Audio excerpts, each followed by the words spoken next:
Bak buna bak. Gene geç etti bana. Seviye bir şeylerdi de. Seviye bir şey ya, ekspres uzunlukta.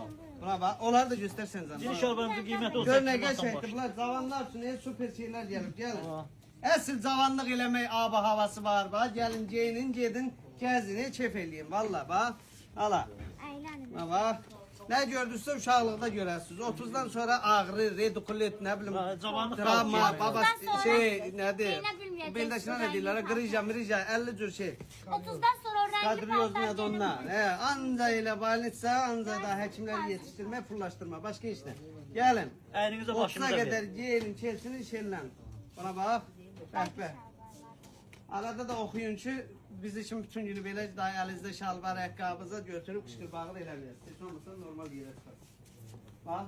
Hər şeyimizdə var. Bütün Discovery modellər. Buna bax. Görsünüz. Ləzzətli şeylər var. Durun gəlin xidmətinizdəyik. Ekspres uzunluğa.